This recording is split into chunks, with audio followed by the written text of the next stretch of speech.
Siyop bazarındayıq. Gedək maraqlı nə görürük. Ümumiyyətlə maraqlı bir şeylər, insanların yaşayışı, hər şeyi bazarda bilinir. Böyle bir şirniyyatlar var, nə olduğu bilinmir. Yəqin ki, salmadı üstü şirniyyat.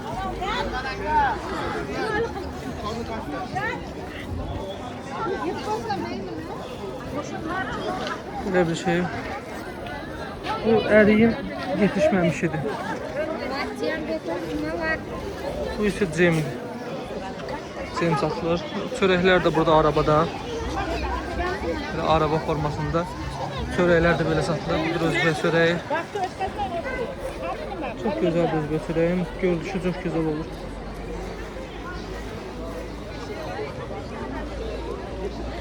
Küçük yeməklərindən böyle bilinciklərdir. Bir de kitablar var.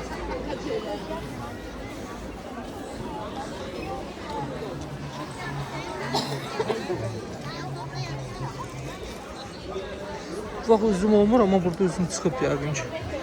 En çok satılan ve yeyilən şeylerden biri de budur. Yetişməmiş ərik.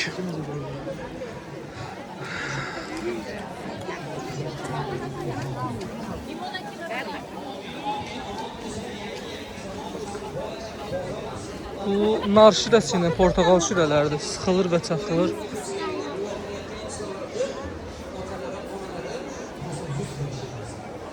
Arada özüm az danışıram ki, səssiz daha çox bazarı hiss eləyəsiniz. Kişmişlər.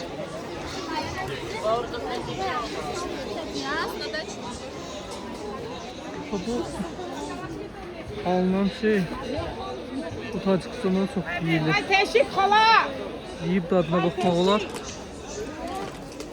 Çok maraqlı bir şeydir. Çox yeyirlər, yəni çox alınır bu. Hər tərəfdə görmüşəm bunu almağı.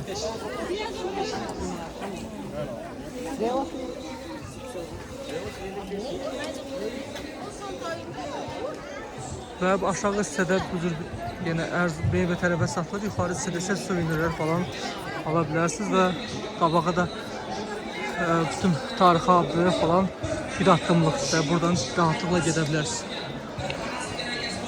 Özbəkistan dedikdə ilk ağla gələn quru meyvələrdir. Quru meyvələr burada ürəyiniz nə qədər istəyir var. Bu cür hədiyyəliklər də var.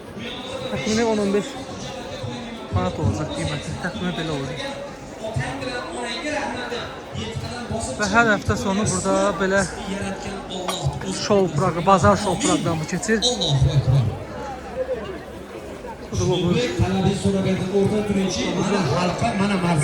Bazar şov proqramı ancaq həftə sonları olur. Həftə içinlər olur. Havas qilganlar bo'lsa, atagani bo'lsa. Ana norasligidagilar, tanijalari sog' bo'lsa, mana 50 mingta so'm talabingiz. Tanijalari sog' bo'lsa, göstərilərin əvəzində insanlar pul gətirir verir. Ana marsaqiylar. Maraqlıdır. Ana asilizodalar, ana 50 mingta so'm, ana 100 mingta so'm marsaqiylar. Havasi yana boshqacha bo'ladi. Atagani boshqacha bo'ladi. Bazarda. Ana ortalaringiz rahmatli, tanijalari sog' bo'lsin. Esas ikincisi ise suvenirler falan satışta olan suvenirler var. Onu da qeyd edeyim ki, bazardan çıxıb biraz qabağa bu Zinda məqbərəsi var. Orada tərəf getdikdə orada buradan hardasa 30-40% ucuzuna küçədə qoyulub satılan mallar görəcəksiniz. Məsələn, bu papağı mən buradan aldım 10 dollara. Onu qoyaq məndə çöldə 50 minə dedilər. 50 min təxminə 6 manat. 4 dolar elədim. Amma burada 10 dollar demişlər. Mənə 10 dollar almışam.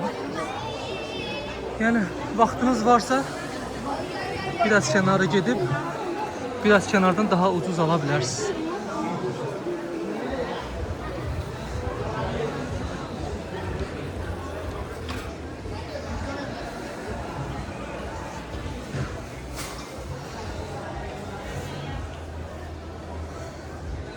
Və qabaq tərəfindən olan çəkişləri eləmişəm deyə yenidən gedib orada çəkiş eləmək istəmirəm, amma böyle fərqli aksesuarlar və hədiyyəliklər var. Burada da duru meyvələr falan satılır. Oranı da çəkeyim və ondan sonra yekunlaşdırım yavaş-yavaş.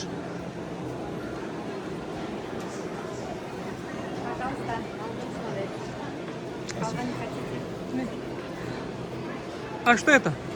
Это халва. Halva? Bu cür buz. Сват böyle. Hə. Toylar üçün belə halvalar da satılır.